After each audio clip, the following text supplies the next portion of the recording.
Hello everyone, welcome back to the revision sessions of strategic financial management। और आज अपन जो chapter करने वाले हैं उसका नाम है mutual funds. And they are subject to examination risk. मतलब एग्जाम में क्वेश्चन पूछा जा सकता है इस चैप्टर में से अप्रोक्स 4 to 8 मार्क्स का, तो ये अपने को स्किप नहीं करना है।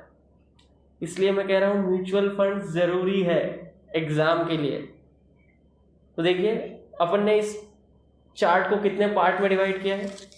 पहला है फी कैलकुलेशन ऑफ फंड मैनेजर, दूसरा है म्यूचुअल फंड की एनएवी कैसे कैलकुलेट करते हैं, तीसरा है रिटर्न कंप्यूटेशन म्यूचुअल फंड का, फोर्थ है परफॉर्मेंस अप्राइजल कि म्यूचुअल फंड की परफॉर्मेंस कैसे इवेल्युएट करेंगे, और पांचवा है डिविडेंड इक्वलाइजेशन। यानी 5 पार्ट में आपका चार्ट डिस्ट्रीब्यूटेड है। अपन स्टार्ट करते हैं फर्स्ट पार्ट से, that is fee calculation of fund managers. तो फंड मैनेजर्स मतलब वो प्रोफेशनल्स जो आपका म्यूचुअल फंड्स मैनेज करते हैं। So they are paid for their services. तो उनकी फीस 2 पार्ट में डिवाइड होती है। एक होती है बेस फीस, तो ये फिक्स्ड होती है और ये बेस्ड होती है percentage of assets under management में। मतलब म्यूचुअल फंड में कितने असेट्स हैं उसके ऊपर बेस्ड होती है, पर ये फिक्स्ड परसेंटेज होता है। और अगर आपको कुछ इन्फॉर्मेशन नहीं दी है तो अपन अज्यूम करते हैं कि ये बिगिनिंग असेट्स अंडर मैनेजमेंट में होता है। यानी ईयर की स्टार्टिंग में म्यूचुअल फंड्स के पास कितने असेट्स थे, यानी म्यूचुअल फंड्स की क्या वैल्यू थी, उस पर बेस्ड होती है। और सेकंड होती है उनकी variable component, that is the incentive fees. तो ये डिपेंड करती है परफॉर्मेंस पे कि म्यूचुअल फंड कैसा परफॉर्म करता है उनकी गाइडेंस में। तो परफॉर्मेंस का मतलब है कितना रिटर्न जनरेट करता है, तो ये बेस्ड होती है म्यूचुअल फंड्स के रिटर्न पे। देखिए मैं आपको एक एग्जांपल दे देता हूं।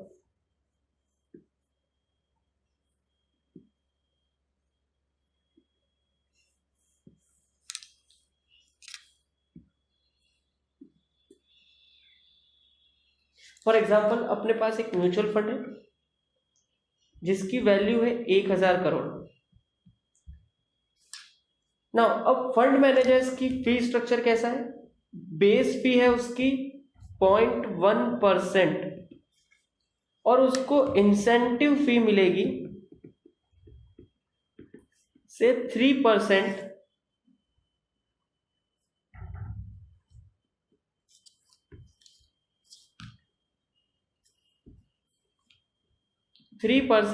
if fund value at year end is greater than 1200 crore. अगर फंड की वैल्यू 1200 करोड़ से ज्यादा हुई तो उसको 3% की इंसेंटिव फी भी मिलेगी। और अपने को 3 सिनेरियोज दिए हैं। फर्स्ट, रिटर्न है -5%, यानी म्यूचुअल फंड को लॉस हुआ।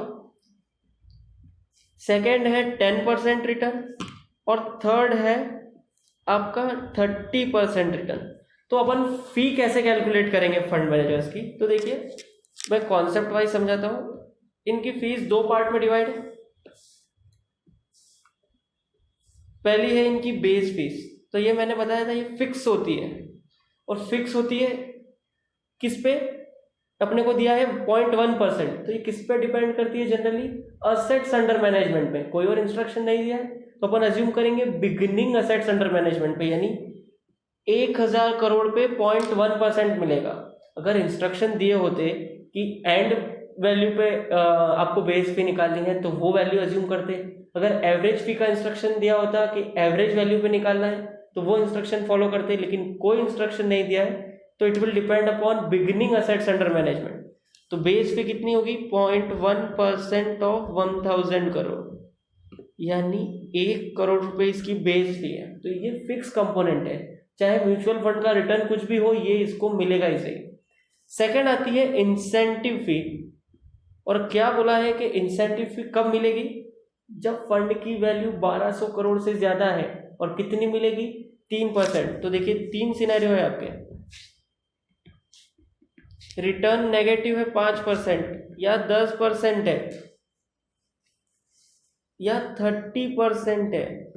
तो देखिए अगर -5% है तो फंड की वैल्यू कितनी हुई? 950 करोड़। 5% का लॉस हो गया यानी 50 करोड़ का। अगर 10% है तो कितनी हुई? 100 करोड़ का प्रॉफिट। तो फंड की वैल्यू 1100 करोड़। तो क्या इस केस में इंसेंटिव फी मिलेगी? नहीं मिलेगी, क्योंकि फंड की वैल्यू तो 1200 करोड़ से ज़्यादा है ही नहीं। लेकिन जब रिटर्न 30% है तो रिटर्न कितना हुआ? 300 करोड़। और फंड की वैल्यू कितनी हुई? 1300 करोड़। तो क्या इंसेंटिव फी मिलेगी? हाँ। और कितनी? 5% ऑफ 1300 माइनस 1200, यानी जितना एक्स्ट्रा रिटर्न आया है उसकी 5%, सॉरी अपन ने 3% ले रखा है, तो 3% ऑफ एक्सेस रिटर्न यानी 3 करोड़। तो टोटल फी कितनी मिलेगी? जब नेगेटिव 5% रिटर्न है तो 1 करोड़ बेस फी, जब 10% रिटर्न है तब भी 1 करोड़, लेकिन जब 30% रिटर्न है तो 1 करोड़ बेस फी और 3 करोड़ इंसेंटिव फी, तो टोटल 4 करोड़। ये होता है fee computation of fund managers. Simple सा कॉन्सेप्ट है, अपन ने एग्जांपल भी देख लिया।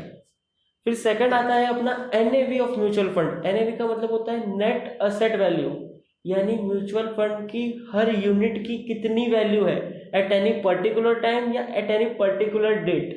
तो कैसे निकालेंगे कि उस दिन म्यूचुअल फंड के असेट्स की क्या वैल्यू है? Market value of assets. लेकिन म्यूचुअल फंड की लायबिलिटी भी हो सकती है कुछ, तो अपन माइनस कर देंगे कि पेबल वैल्यू क्या है लायबिलिटीज की। तो ये आपके पास आ जाएगा नेट असेट्स म्यूचुअल फंड का। तो ये पूरे म्यूचुअल फंड के असेट्स हैं, तो इसको माइनस कर दो टोटल यूनिट से, तो आपके पास 1 यूनिट की वैल्यू आ जाएगी। आपके पास 1 यूनिट की वैल्यू आ जाएगी। तो ये वाला फॉर्मूला अपन तब अप्लाई करते हैं जब पूरे म्यूचुअल फंड के पॉइंट ऑफ व्यू से इंफॉर्मेशन दी है कि म्यूचुअल फंड के असेट्स की वैल्यू कितनी है, लायबिलिटीज कितनी है और टोटल यूनिट्स कितनी है। आप एक फॉर्मूला और यूज कर सकते हो जब आपको किसी पर्टिकुलर इन्वेस्टर के बारे में इंफॉर्मेशन दी है कि उसने कितनी यूनिट्स खरीदी है और कितने टाइम पीरियड के लिए। तो देखिए मैं इसको समझा देता हूँ।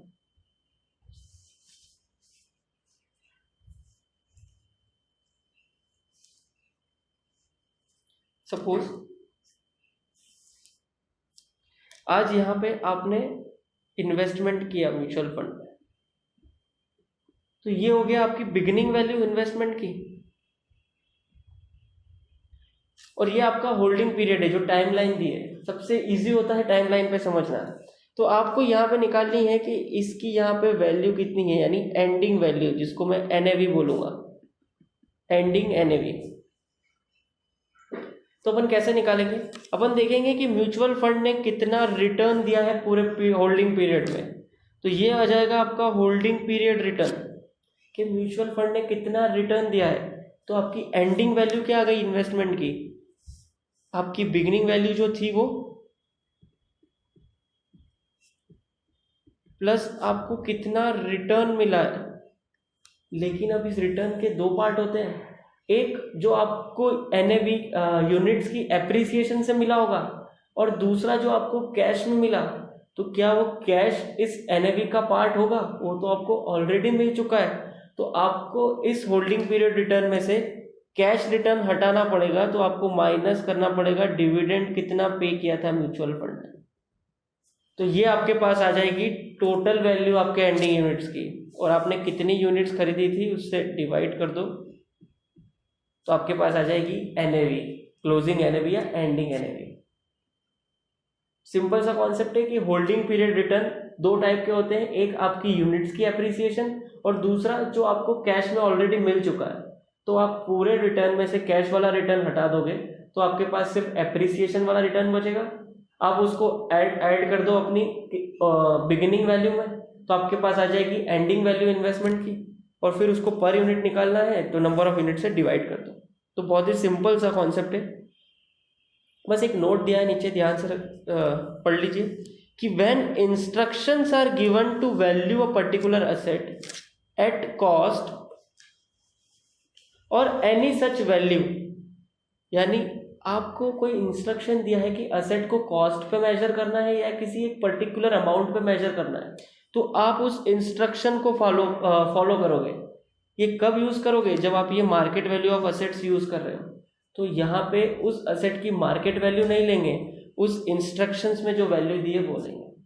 तो ये नोट हमेशा ध्यान रखना जब NAV कैलकुलेट करो आप। तो ये भी छोटा सा कॉन्सेप्ट था, चैप्टर ही छोटा सा है, फटाफट कंप्लीट होगा। फिर थर्ड कॉन्सेप्ट पे आते हैं, return computation of mutual fund, कि म्यूचुअल फंड का रिटर्न कैसे कैलकुलेट करते हैं। तो टोटल 3 पार्ट में डिवाइड होते हैं आपके रिटर्न प्लान्स म्यूचुअल फंड के। पहला होता है डिविडेंड डिस्ट्रीब्यूशन प्लान। यहाँ पे म्यूचुअल फंड्स आपको डिविडेंड डिस्ट्रीब्यूट करता है, यानी कैश अमाउंट पे करता है, और साथ में लिखा है नो लोड, मतलब कोई कमीशन चार्ज नहीं होता है जब आप यूनिट्स बाय और सेल करते हैं। मतलब डिविडेंड डिस्ट्रीब्यूट होता है और जब आप बाय और सेल करते हो तो आपको कोई कमीशन चार्ज नहीं होता है NAV पे। तो उस केस में अपन रिटर्न कैसे निकालेंगे, देखिए मैं आपको टाइमलाइन पे समझाता हूँ।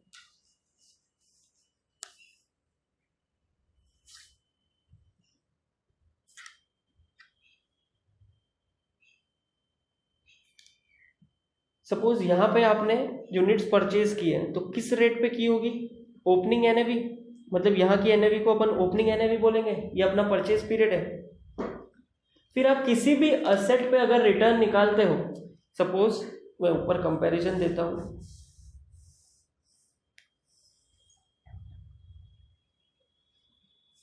सपोज आप कोई भी असेट खरीदते हो, से आपने एक असेट खरीदा यहाँ पे जिसकी वैल्यू है X, तो अगर आपको इस पर रिटर्न निकालना है तो आप कैसे निकालते हो कि इस असेट पे आपको इस होल्डिंग पीरियड पे कितना रिटर्न मिला है, कितनी इनकम अर्न हुई है।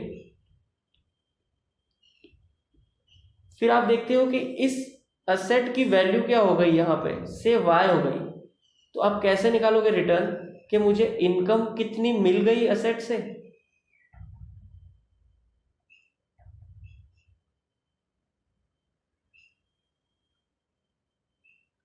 प्लस मेरे असेट की वैल्यू कितनी चेंज हुई, यानी Y माइनस X, और आप इसको डिवाइड कर दोगे ओरिजिनल वैल्यू से, तो ये आपका रिटर्न आ जाएगा असेट का। किसी भी असेट पे रिटर्न इस तरीके से कैलकुलेट करते हैं। तो म्यूचुअल फंड्स में भी सेम कॉन्सेप्ट लेंगे कि अपन ने आज किस रेट पे यूनिट बाय किया, फिर अपने को कितनी इनकम मिली अपने होल्डिंग पीरियड में। तो म्यूचुअल फंड 2 टाइप की इनकम डिस्ट्रीब्यूट करता है। इनकम अर्न जो है यहाँ पे, ये 2 पार्ट में होती है। एक होता है डिविडेंड डिस्ट्रीब्यूट करता है जो, प्लस म्यूचुअल फंड जो कैपिटल गेन कमाता है अपनी एसेट्स पे वो भी डिस्ट्रीब्यूट करता है। तो यहाँ पे आएगा कैपिटल गेन डिस्ट्रीब्यूटेड। तो आपकी जो इनकम अर्न है ड्यूरिंग द होल्डिंग पीरियड वो 2 होगी, कितना कैपिटल गेन मिला है और कितना डिविडेंड मिला है। फिर आप देख लोगे कि यहाँ पे इस यूनिट की वैल्यू क्या है, तो इसको अपन बोलेंगे क्लोजिंग NAV।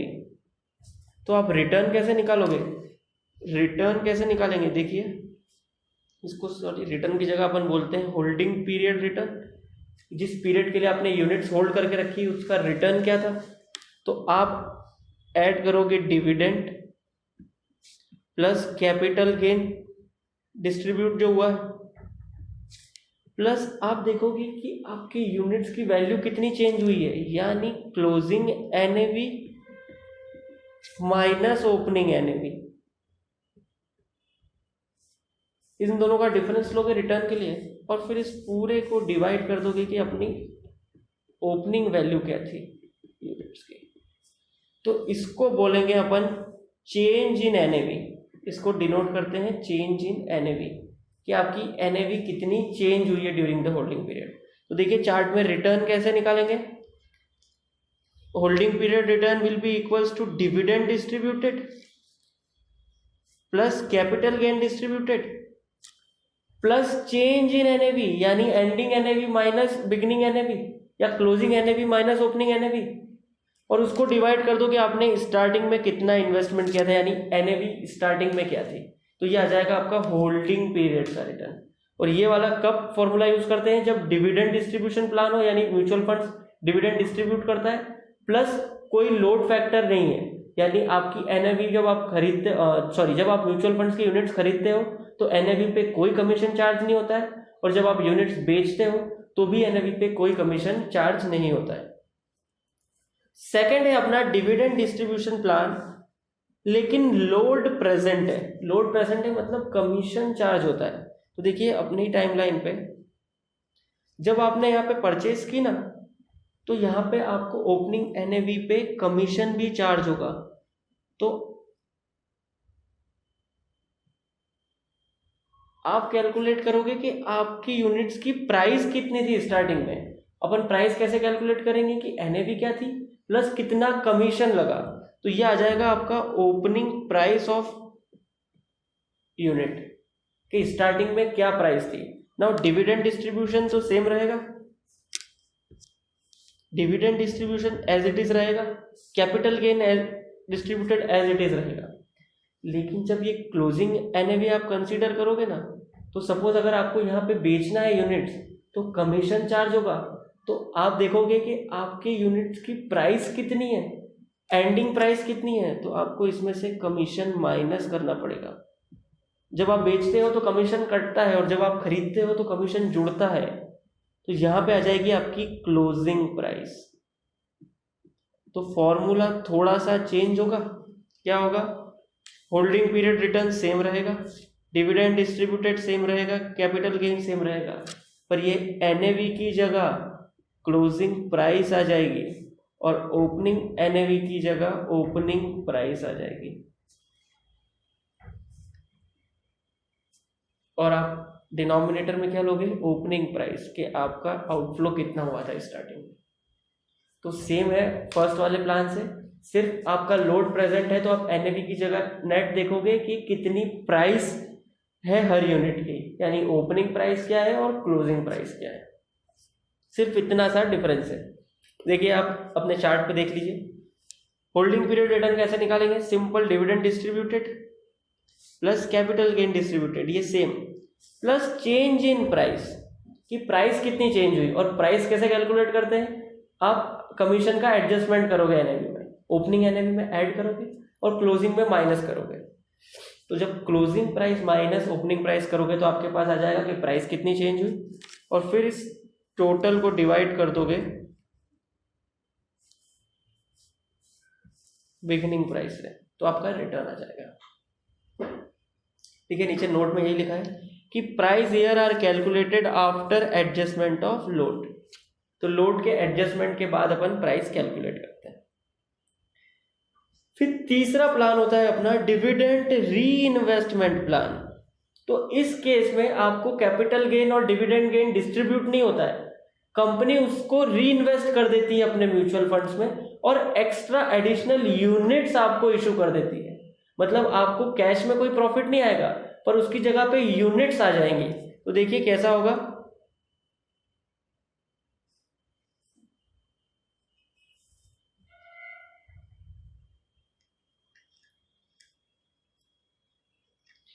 तो यहां पे अपन देखेंगे कि अपनी बिगिनिंग वैल्यू क्या है इन्वेस्टमेंट की, कि आज अपन ने कितना इन्वेस्टमेंट किया। यहां पे अपन ने लिया कि आज अपने पास कितनी वैल्यू है, तो कैसे कैलकुलेट करेंगे, यूनिट्स कितनी खरीदी इनटू ओपनिंग एनएवी, कि आज अपन ने टोटल इन्वेस्टमेंट कितना किया। पर अब ये जो इनकम अर्न है ना, ये आपको नहीं मिलेगी यहाँ पे। मतलब आपको चलो एक मिनट नीचे रब कर देता हूँ, कंफ्यूजन नहीं होगा।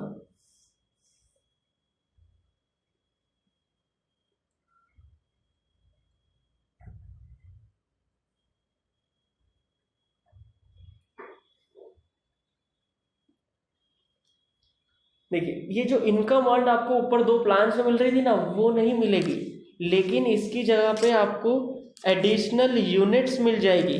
यहाँ पे आपको एडिशनल यूनिट्स अलॉट होगी म्यूचुअल फंड की, तो आपकी नंबर ऑफ यूनिट्स इंक्रीज हो जाएगी। कंपनी ये पैसा म्यूचुअल फंड्स में ही री इन्वेस्ट कर देती है और उसकी जगह पे आपको एडिशनल यूनिट्स अलॉट करती है। तो आप सिर्फ एक सेकंड सोर्स ऑफ इनकम पे रह गए रिटर्न के लिए कि आपकी एंडिंग वैल्यू क्या हुई इन्वेस्टमेंट की। पर ये ध्यान रखो, एंडिंग वैल्यू कैसे निकालोगे, आप लोगे कि क्लोजिंग एनएवी क्या है और उसमें मल्टीप्लाई करोगे कि टोटल यूनिट्स कितनी है इस दिन आपके पास। तो टोटल यूनिट्स कैसे आएगी, यूनिट्स इनिशियली परचेज्ड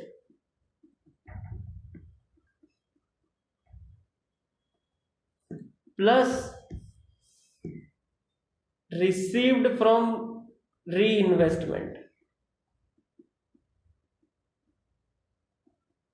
तो ये हो जाएगी आपकी टोटल यूनिट्स जो आपके पास है पीरियड एंड पे, और आप उसको मल्टीप्लाई कर दोगे क्लोजिंग एनएवी से, तो आपके पास आ जाएगी कि आपकी यूनिट्स की एंडिंग वैल्यू क्या बन गई है।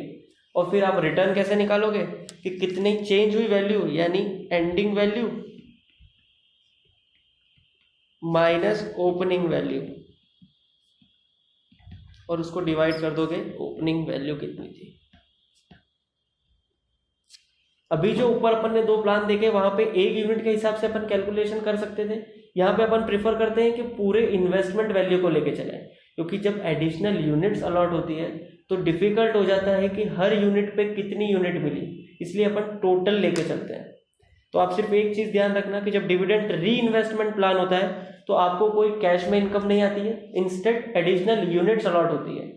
तो फिर आप रिटर्न कैसे निकालोगे, आप देखोगे कि आपकी एंडिंग वैल्यू क्या हो गई इन्वेस्टमेंट की, और एंडिंग वैल्यू कैसे निकालेंगे कि अपनी क्लोजिंग एनएवी क्या है प्लस टोटल यूनिट्स उस दिन कितने हैं, टोटल यूनिट्स, और टोटल यूनिट्स में आएंगे आपके कितने परचेज किए थे और कितने आपको री इन्वेस्टमेंट से मिले।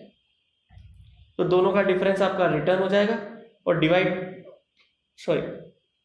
डिवाइड कर दोगे तो आपके पास रिटर्न परसेंटेज में आ जाएगा। ये होल्डिंग पीरियड रिटर्न, देखिए चार्ट में यही दिया है, पर टाइमलाइन पे इजी होता है, मैंने बताया इसलिए मैं टाइमलाइन प्रेफर करता हूँ। देखिए होल्डिंग पीरियड रिटर्न क्या होगा, एंडिंग वैल्यू कितनी है यूनिट्स की माइनस बिगिनिंग वैल्यू कितनी थी आपके इन्वेस्टमेंट की, और डिवाइड कर देंगे उसको बिगिनिंग वैल्यू से। तो बिगिनिंग वैल्यू कैसे निकाली, यूनिट्स कितनी परचेज की थी और परचेज प्राइस क्या था। तो एनएवी की जगह यहाँ पे प्राइस लेके चलना, अगर कमीशन का एडजस्टमेंट दे रखा है, मतलब लोड फैक्टर दे रखा है, तो फॉर्मूले में आप परचेज प्राइस लिखना ताकि आपको कंफ्यूजन ना हो। इस परचेज प्राइस में कमीशन भी आ जाता है एनएवी पे। फिर एंडिंग वैल्यू क्या होगी कि यूनिट्स कितने परचेज किए थे और कितने अपने को री इन्वेस्टमेंट ऑफ डिविडेंड से मिले, और एंडिंग प्राइस क्या है यानी पीरियड एंड प्राइस। तो यहाँ पे आ जाएगी आपकी होल्डिंग पीरियड रिटर्न। और फिर अगर आपको एनुअल रिटर्न निकालना है तो कैसे निकालोगे, होल्डिंग पीरियड रिटर्न को मल्टीप्लाई कर दो 12/n से, n हुआ आपका होल्डिंग पीरियड, तो वो आपका रिटर्न एनुअल हो जाएगा।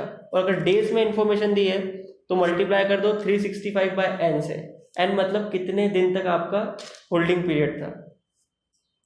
तो ये है आपका return computation of mutual fund, return computation of mutual fund. फिर फोर्थ पार्ट में आते हैं performance appraisal of mutual fund.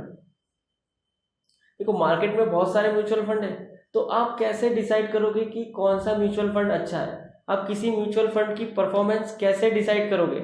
तो टोटल 3 क्राइटेरिया है जिससे अपन परफॉर्मेंस जज करते हैं म्यूचुअल फंड की। पहला है शार्प रेशियो, दूसरा है ट्रेनर्स रेशियो, और तीसरा है जेनसेंस अल्फा। तो शार्प रेशियो का मतलब होता है कितना एक्सेस रिटर्न दिया म्यूचुअल फंड ने for each unit of risk, excess return provided per each unit of risk. कैसे फॉर्मूला लगेगा कि आपके म्यूचुअल फंड का रिटर्न कितना है, return of portfolio minus risk free rate कितना था, मतलब कितना एक्सेस रिटर्न दिया आपको म्यूचुअल फंड ने। तो फिर आप देख लोगे कि इस म्यूचुअल फंड की रिस्क कितनी थी। यहाँ पे रिस्क डिनोट होती है स्टैंडर्ड डेविएशन से। जब आप शार्प रेशियो यूज करते हो तो इसको रिवॉर्ड टू वॉलेटिलिटी रेशियो भी बोलते हैं, क्योंकि अपन स्टैंडर्ड डेविएशन से रिस्क डिनोट कर रहे हैं। तो आप देखोगे कि ये हो गया आपका एक्सेस रिटर्न और ये हो गई आपकी रिस्क ऑफ म्यूचुअल फंड। यहाँ पे आ जाएगा आपका excess return per unit of risk. तो ये कैसे जज करेंगे, हायर द बेटर, जितना ज़्यादा शार्प रेशियो होगा उतना म्यूचुअल फंड अच्छा परफॉर्म कर रहा है। देखिए एग्जांपल के लिए सपोज अपने पास 2 म्यूचुअल फंड है ए और बी, रिटर्न देखते हैं कि ए का रिटर्न है अपना से 10% और बी का रिटर्न है 12%। तो अगर आप रिटर्न के बेस पे जज करोगे तो आपने म्यूचुअल फंड बी सिलेक्ट कर लिया, लेकिन सिर्फ रिटर्न के बेस पे कभी जज नहीं करते म्यूचुअल फंड को। अपन उसकी रिस्क फैक्टर भी कंसीडर करते हैं। तो अपन देखते हैं कि रिस्क फ्री रेट क्या चल रहा है, से फॉर एग्जांपल 6% चल रहा है। तो अपन फिर निकालेंगे कि एक्सेस रिटर्न कितना दिया अपने को म्यूचुअल फंड ने। तो इसने अपने को 4% रिटर्न ज़्यादा दिया मार्केट से और इसने 6% ज़्यादा दिया, पर रिस्क कितनी ली वो देखते हैं। तो अज्यूम करो कि इसने 4% रिस्क ली और इसने 8% रिस्क ली। इसने 4% एक्सेस रिटर्न के लिए 4% रिस्क ली और इसने 6% एक्सेस रिटर्न के लिए 8% रिस्क ली। तो अपन शार्प रेशियो कैलकुलेट करेंगे। तो यहाँ पे शार्प रेशियो आ जाएगा 1 और यहाँ पे आएगा 0.75, यानी ये 1% रिस्क ले रहा है for each unit of risk और ये 0.75% ही रिटर्न दे रहा है। सॉरी, यहाँ पे मैंने गलत बोल दिया। इसका मतलब है कि 1% रिटर्न दे रहा है for each unit of risk और ये सिर्फ 0.75% ही रिटर्न दे रहा है for each unit of risk. तो आप कौन सा म्यूचुअल फंड चूज करोगे? ये वाला। इसलिए अपन सिर्फ रिटर्न के बेसिस पे म्यूचुअल फंड की परफॉर्मेंस जज नहीं करते, अपने को रिस्क भी कंसीडर करना पड़ती है।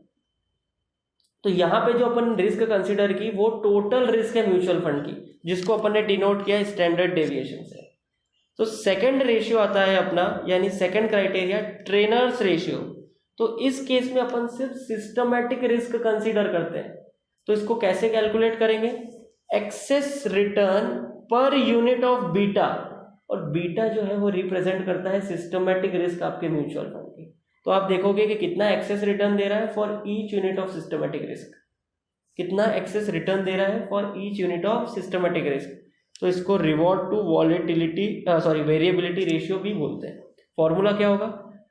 आरपी माइनस आरएफ, यानी रिटर्न ऑफ योर पोर्टफोलियो, मतलब पोर्टफोलियो से मतलब mutual fund, minus risk free rate upon beta of portfolio.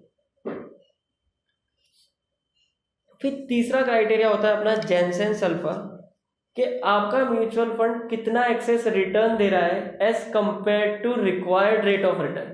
और रिक्वायर्ड रिटर्न अपन कंप्यूट करेंगे एज पर CAPM मॉडल। तो देखिए कैसे कैलकुलेट करेंगे, म्यूचुअल फंड कितना रिटर्न दे रहा है और वो कितना ज्यादा है रिक्वायर्ड रिटर्न से। तो ये आपका रिक्वायर्ड रिटर्न है। कैसे कैलकुलेट किया? RF plus RM minus RF, या B की जगह RF है, RM minus RF into beta of portfolio. ये हो गया आपका रिक्वायर्ड रिटर्न। तो अब देख लोगे कि म्यूचुअल फंड कितना ज्यादा रिटर्न दे रहा है आपको रिक्वायर्ड रिटर्न से। तो जो ज्यादा रिटर्न देगा उसको अपन चूज करेंगे, यानी वो म्यूचुअल फंड अच्छा है। इस तरीके से अपन म्यूचुअल फंड की परफॉर्मेंस इवेल्युएट करते हैं। एक बहुत ही सिंपल सा क्वेश्चन आ सकता है, अगर आता है तो एग्जाम में अगर इस पे क्वेश्चन आएगा तो बहुत सिंपल सा क्वेश्चन आएगा। ये सिंपल से फॉर्मूले अप्लाई करने हैं और पूरे नंबर जेब में रख लेने हैं। चलिए फिर इस चैप्टर का एक कॉम्प्लेक्स पार्ट है, वो अपन समझ लेते हैं। इस कॉन्सेप्ट का नाम है डिविडेंड इक्विलाइजेशन। इस कॉन्सेप्ट का नाम है डिविडेंड इक्विलाइजेशन। चलिए मैं इसको अच्छे से समझाता हूँ।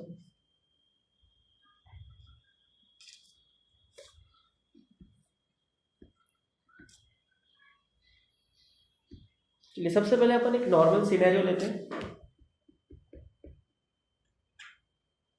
सपोज ये टाइम पीरियड है, मैं 3 महीने का टाइम पीरियड लेता हूँ। ये है आपका 1 अप्रैल,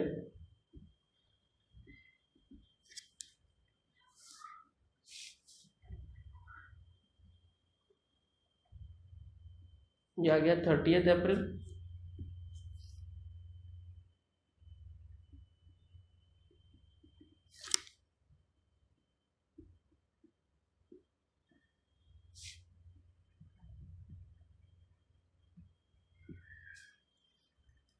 तो ये टाइम पीरियड है अपना 3 महीने का टाइम पीरियड। सपोज यहाँ पे अपनी म्यूचुअल फंड लिस्ट होती है, यहाँ पे म्यूचुअल फंड लिस्ट होती है और इसकी वैल्यू है, चलिए वैल्यू में नहीं चलते, बिना वैल्यू से समझाता हूँ, फिर आपको वैल्यू लेके एक एग्जांपल लेंगे। सपोज 1 अप्रैल के दिन अपनी म्यूचुअल फंड लिस्ट होती है।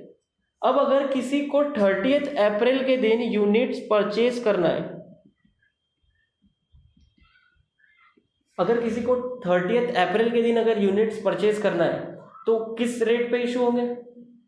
30 अप्रैल की एनएवी पे इशू होंगे। वो एनएवी अपन कैसे निकालेंगे कि अपने ओपनिंग वैल्यू कितनी थी फंड की, फिर आप देखोगे कि कितना रिटर्न मिला है अपने को, यानी कितनी इनकम अर्न की है अपनी म्यूचुअल फंड ने। तो आप लोगे इनकम अर्न,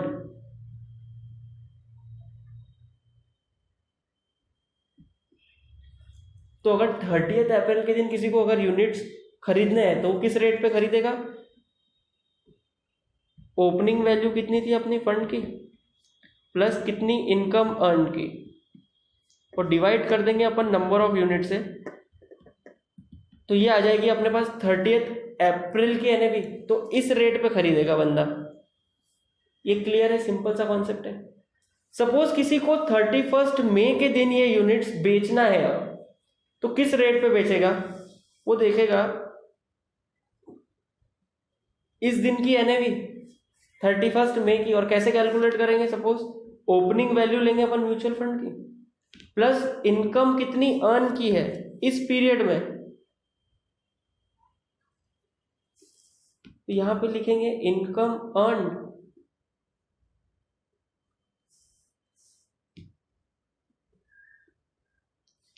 प्लस क्या ऐड करेंगे कि अपने पास यहाँ पे कितना पैसा आया था वो भी म्यूचुअल फंड के पास आया है। यूनिट्स जब किसी और ने परचेज की थी, यानी म्यूचुअल फंड ने जब यूनिट्स इशू की थी, ठीक है, मैं यहाँ पे म्यूचुअल फंड के पॉइंट ऑफ व्यू से सोच रहा हूँ तो यहाँ बोलता हूँ यूनिट्स इशूड।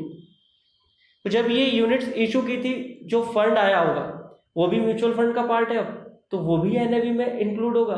क्यों करना जरूरी है? क्योंकि अपन यूनिट्स भी बढ़ा देंगे बेस में, यहाँ पे जो यूनिट्स इशू हुई है वो भी कंसीडर करेंगे। तो आप क्या करोगे? Opening value plus income earn 2 महीने में प्लस अमाउंट रिसीव्ड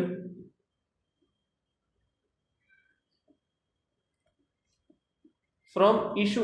ये इशू अपना 30 अप्रैल वाला है। ये टोटल वैल्यू आ गई अपने पास म्यूचुअल फंड की, और इसको डिवाइड कर देंगे नंबर ऑफ यूनिट्स ऑन 31 मई। ओपनिंग यूनिट्स नहीं, ऑन 31 मई की यूनिट्स आएगी। तो इस रेट में यूनिट्स रीपर्चेज करेगा म्यूचुअल फंड। ये अपना नॉर्मल सिनेरियो चल रहा है जहां पे एनएवी पे बाइंग और सेलिंग होती है। इस तरीके से करेंगे। अब अपन अपने कॉन्सेप्ट पे आते हैं डिविडेंड इक्वलाइजेशन के।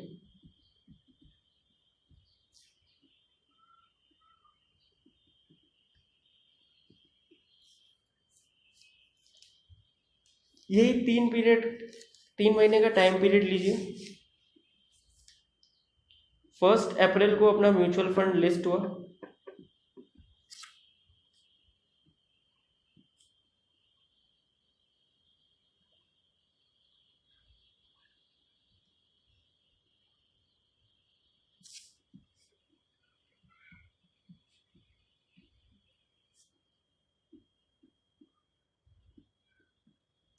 ये अपनी टाइमलाइन है। अब डिविडेंड इक्वलाइजेशन में ना, तो जब अपन डिविडेंड इक्वलाइजेशन का कॉन्सेप्ट करते हैं ना, तो यहाँ पे एनएवी रोज अपडेट नहीं होती है, एक पीरियोडिकल इंटरवल के बाद अपडेट होती है। तो यहाँ पे अपन अज्यूम करते हैं कि एनएवी 3 महीने में अपडेट होती है। तो नेक्स्ट एनएवी अपडेट कब होगी? 30 जून को।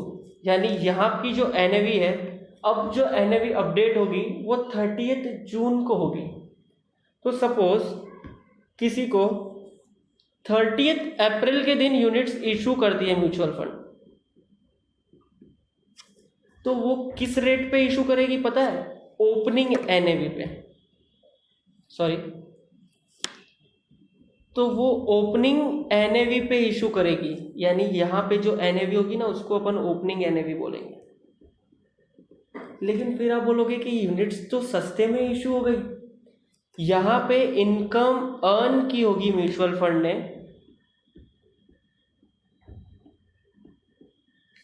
इस इनकम पे जो हक है वो सिर्फ ओरिजिनल यूनिट होल्डर्स का है। ओरिजिनल मतलब जो यहाँ 1 अप्रैल के दिन थे, लेकिन आपने ये यूनिट्स यहाँ पे इशू की 30 अप्रैल को, तो अब ये इनकम अर्न सारे यूनिट होल्डर्स की हो गई, या फिर सिंपल सी बात है कि यूनिट सस्ते में इशू हो गई।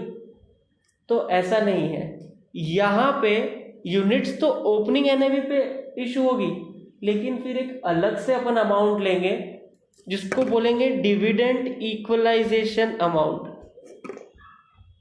क्या बोलेंगे? Dividend equalisation amount.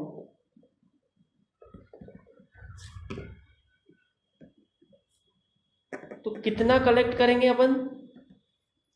अपन लेंगे कि इनकम कितनी अर्न की है अभी तक म्यूचुअल फंड ने, जो लास्ट एनएवी अपडेट हुई थी उससे, तो ये आ जाएगी अपनी 1 महीने की इनकम, और इसको डिवाइड कर देंगे कि टोटल यूनिट्स कितनी थी अप टू इशू डेट, यानी ये जिस दिन हमको इशू हो रही है उस दिन कितनी यूनिट्स थी, तो ये अपन उससे अलग से कलेक्ट कर लेंगे।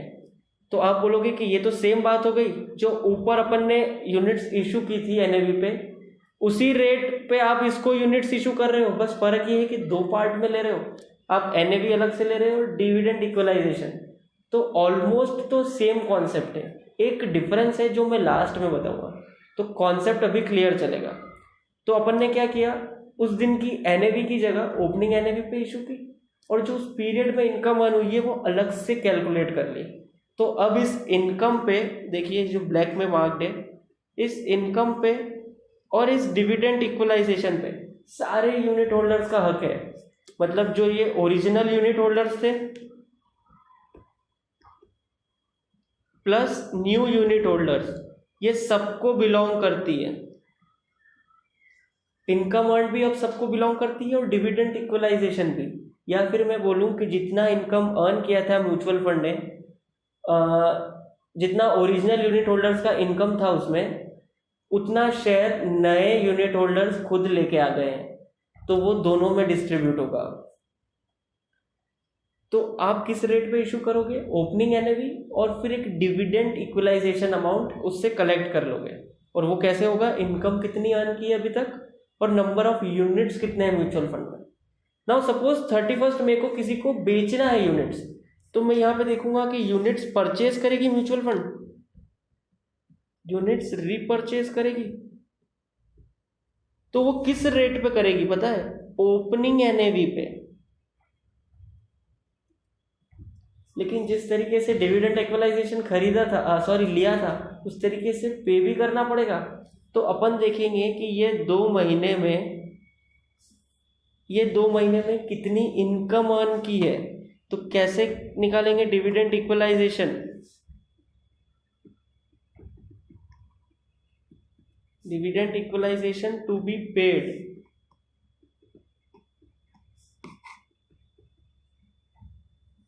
तो आप देखोगे कि इनकम कितनी अर्न करी है और ये कब तक की, कब तक की आएगी? 31 मई तक की। अब इस इनकम पे सारे यूनिट होल्डर्स का हक था, नए भी और पुराने भी, प्लस ये डिविडेंड इक्वलाइजेशन पे भी सबका हक था। मैंने बताया था यहाँ पे, देखिए ये वाला जो मैंने मार्क किया डॉट से, इस पे भी सबका हक था। मतलब जो यूनिट होल्डर अपनी यूनिट्स बेच रहे हैं, उनका भी इस डिविडेंड इक्वलाइजेशन पे हक था, तो वो भी अपन ऐड करेंगे इनकम अर्न्ड पे। तो यहाँ पे ऐड करेंगे डिविडेंड इक्वलाइजेशन कलेक्टेड,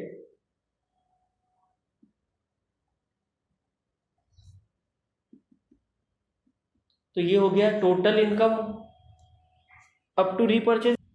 और फिर इसको डिवाइड कर देंगे number of units up to repurchase date, कि रीपरचेज डेट तक कितनी यूनिट्स थी। तो इसमें आ जाएगी आपकी ओरिजिनल यूनिट्स जो 1 अप्रैल के दिन थी, और जो 30 अप्रैल के दिन आपने इशू की थी वो भी। तो ये है डिविडेंड इक्वलाइजेशन का कॉन्सेप्ट। इस केस में अपन units purchase as well as issue दोनों ओपनिंग एनएवी पे करते हैं, बिकॉज एनएवी पीरियोडिकल इंटरवल पे अपडेट होती है, और जो भी बैलेंस अमाउंट है वो अपन डिविडेंड इक्वलाइजेशन के फॉर्म में कलेक्ट करते हैं या पे करते हैं।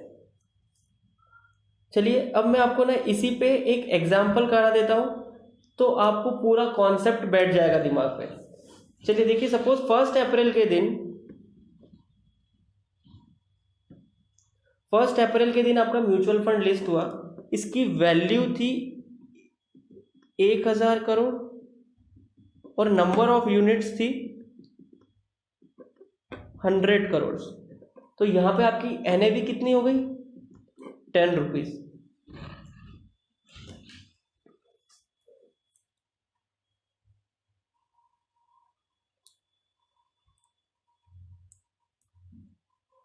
नाउ अज्यूम कीजिए कि जो इनकम अर्न है ना अप्रैल में, ये है आपकी 100 करोड़।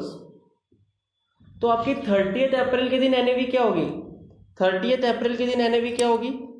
1000 करोड़ प्लस 100 करोड़, 1100 करोड़ का फंड हो गया, डिवाइडेड बाय 100 यानी 11 रुपीज आपकी NAV हो गई। तो आपने 11 रुपए में यूनिट्स इशू की, और ये नंबर ऑफ यूनिट्स लेके चलिए कि 10 करोड़ इशू की।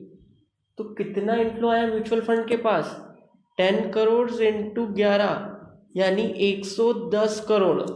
तो 30 अप्रैल के दिन यूनिट्स इशू करने के बाद फंड की वैल्यू कितनी हो गई? ये देखिए 1000 करोड़ का फंड था, 100 करोड़ इनकम और 110 करोड़ यूनिट्स इशू करने से आए, यानी 1210 करोड़ रुपए का फंड हो गया। और यूनिट्स कितनी है अपनी? 110 करोड़। 110 करोड़। नाउ सपोज फिर अप्रैल टू मई वाला, यानी मई के पीरियड में भी 100 करोड़ रुपए कमाए म्यूचुअल फंड ने। इसको रिप्रेजेंट करते हैं अलग पेन से।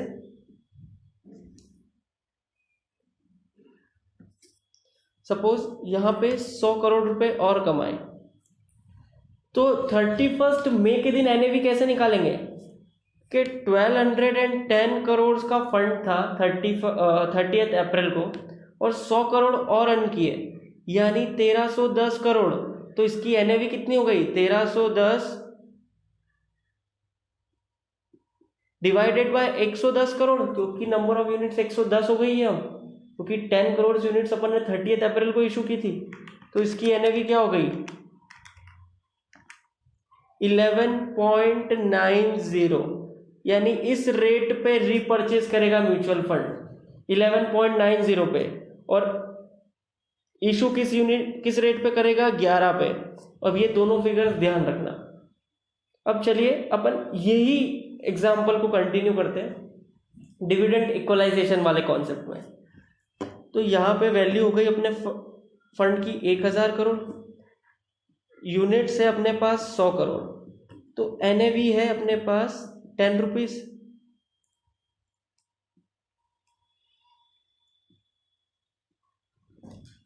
ये इंफॉर्मेशन सेम ना। इनकम अर्न की है म्यूचुअल फंड ने 100 करोड़ सेम, और इस पीरियड में भी 100 करोड़। नाउ जब आप डिविडेंड इक्वलाइजेशन वाले कॉन्सेप्ट में है, तो आप यूनिट्स इशू करोगे ओपनिंग NAV पे। तो यहाँ पे कितने में यूनिट्स इशू हुई? 10 रुपए में। लेकिन आप डिविडेंड इक्वलाइजेशन लोगे, और वो कितना लोगे कि इनकम कितनी अर्न हुई है फ्रॉम लास्ट NAV डेट, जो अपनी 1 अप्रैल है, और नंबर ऑफ यूनिट्स कितनी है अप टू इशू डेट। तो ये कितना आएगा? 100 करोड़ की income divided by 100 crore units, तो ये 1 रुपए डिविडेंड इक्वलाइजेशन लोगे। तो टोटल इशू प्राइस क्या हो गई? 11 रुपीज, और यही आपकी ऊपर भी आई थी। एज ऑफ नाउ मैंने यहाँ पे लोड फैक्टर कंसीडर नहीं किया है, ताकि कॉन्सेप्ट पूरा क्लियर हो जाए। अगर लोड फैक्टर कंसीडर करूंगा तो दोनों जगह पे आंसर अलग आएगा, थोड़ी सी क्लैरिटी कम हो जाएगी, इसलिए मैंने लोड कंसीडर नहीं किया है। लोड मतलब कमीशन। तो देखिए डिविडेंड इक्वलाइजेशन वाले कॉन्सेप्ट में भी 11 रुपए पे इशू हुई है यूनिट्स। अपन रीपर्चेज रेट भी देखते हैं। तो देखिए कितने में रीपर्चेज करेगी? 10 रुपीज में, जो अपनी ओपनिंग NAV थी। लेकिन डिविडेंड इक्वलाइजेशन अमाउंट तो देंगे। कितना देंगे? कितनी इनकम अर्न हुई है अब तक? 200 करोड़। ये अप्रैल और मई दोनों की है, प्लस डिविडेंड इक्वलाइजेशन भी कलेक्ट हुआ है। कितना कलेक्ट हुआ है? 1 रुपए। और अपन ने यूनिट्स कितनी इशू की थी? 10 करोड़। तो ये 10 करोड़ भी आएगा, प्लस आप 100 करोड़ भी लोगे।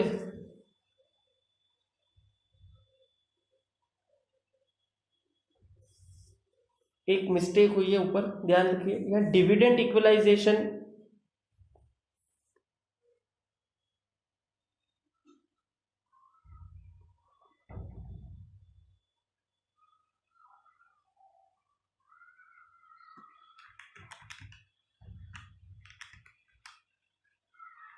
चलिए सब नॉर्मल है, कोई मिस्टेक नहीं है।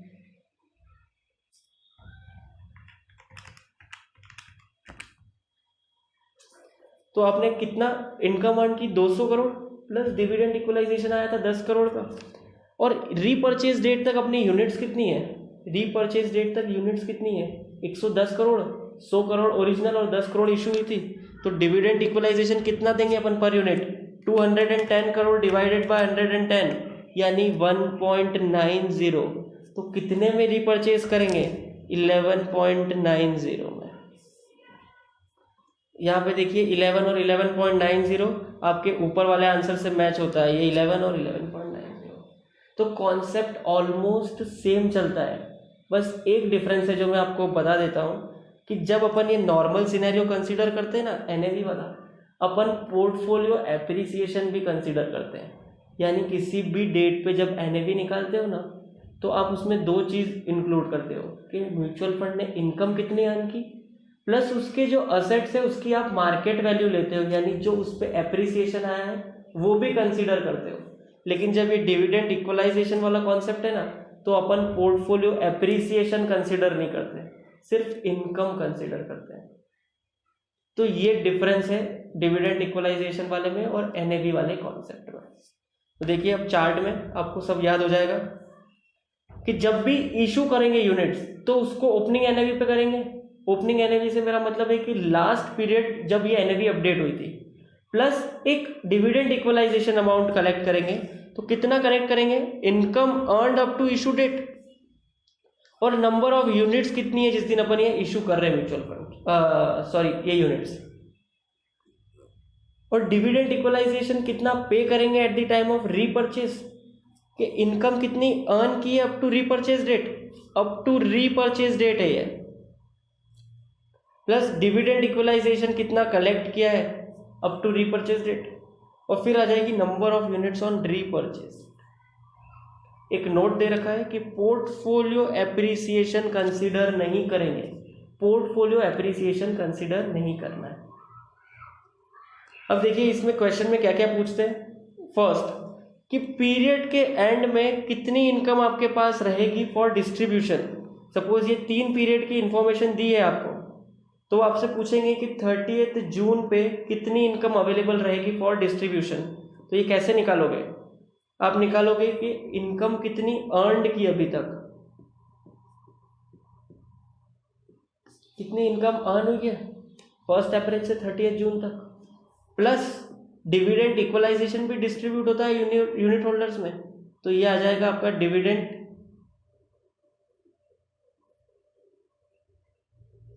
इक्वलाइजेशन कलेक्टेड,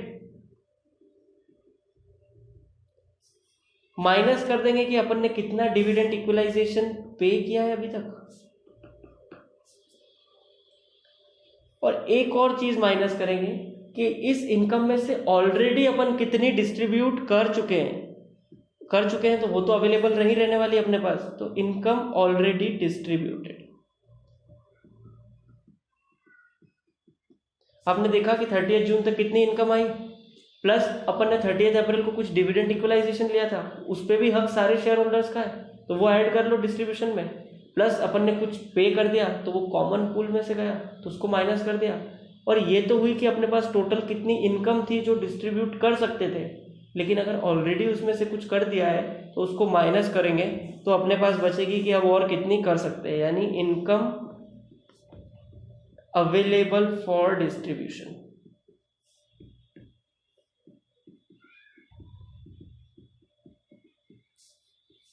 देखिए क्या फॉर्मूला है, total income earned plus dividend equalisation collected minus dividend equalisation paid और माइनस डिविडेंड ऑलरेडी पे, यानी जो इनकम आपने ऑलरेडी पे कर दी है उसको माइनस कर दो, तो ये आ जाएगी total income available for distribution.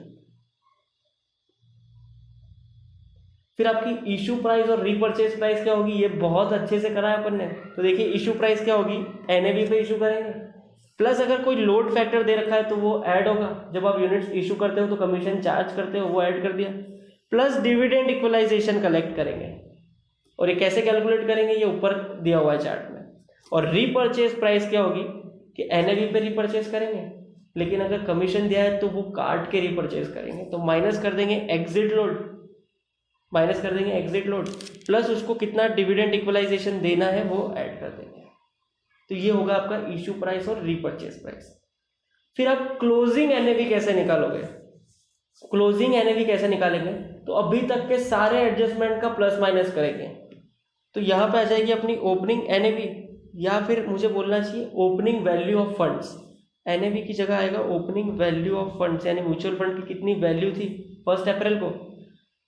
फिर आपके पास कितना अमाउंट रिसीव्ड हुआ है इशू में, जब आपने यूनिट्स इशू की तो टोटल कितना अमाउंट आया। देखिए अपने चार्ट में जब अपन ये एनएवी वाला कॉन्सेप्ट करते हैं तो अपन ने ये 110 करोड़ पूरा ऐड किया था जब यूनिट्स इशू की थी, क्योंकि अपने पास एनएवी वाला अमाउंट भी आ रहा है और इनकम अर्न की वाला भी अमाउंट आ रहा है, तो ये म्यूचुअल फंड की टोटल वैल्यू में ऐड होगा। तो आप टोटल अमाउंट जो जो रिसीव हुआ इशू करने पे वो लेंगे, फिर माइनस कर देंगे कितना अमाउंट आपने पे कर दिया है रीपर्चेस पे। फिर आप इंक्लूड करेंगे पोर्टफोलियो एप्रिसिएशन, ये वाला पॉइंट यहाँ पे आएगा। जब आप एनएवी निकालते हो तो एप्रिसिएशन कंसीडर करते हो, तो आप देखोगे कि आपके एसेट्स की कितनी वैल्यू इंक्रीज हुई, उसको ऐड कर दोगे आपके वैल्यू ऑफ फंड्स में, फिर माइनस कर दोगे कि कितनी इनकम अर्न की अपन ने उस पीरियड में और कितनी इनकम ऑलरेडी डिस्ट्रीब्यूट कर चुके हैं, तो ये आ जाएगी आपकी क्लोजिंग वैल्यू ऑफ फंड्स। और इसको डिवाइड कर दो number of units on day of calculation of NAV, तो आपके पास क्लोजिंग एनएवी आ जाएगी, आ जाएगी। ये पार्ट थोड़ा सा कॉम्प्लेक्स है, लेकिन जो अपन ने एग्जाम्पल और सिचुएशन लेके उसको कंपेयर किया है नॉर्मल सिनेरियो से, आई थिंक क्लियर हो जाना चाहिए। अगर थोड़ा भी कुछ कंफ्यूजन रहता है तो आप एक बार वापस से देखिए, आई एम श्योर कि ये क्लियर हो जाएगा आपको। और एग्जाम में जो क्वेश्चन आएगा उसको कैसे सॉल्व करना है ये तो चार्ट में दे ही रखा है, तो वो वाला प्रॉब्लम तो अपने पास है ही नहीं। चलिए यहाँ जाके अपना म्यूचुअल फंड चैप्टर्स भी खत्म होता है। अब अपन मिलेंगे नेक्स्ट पार्ट में। Till then bye bye and thank you.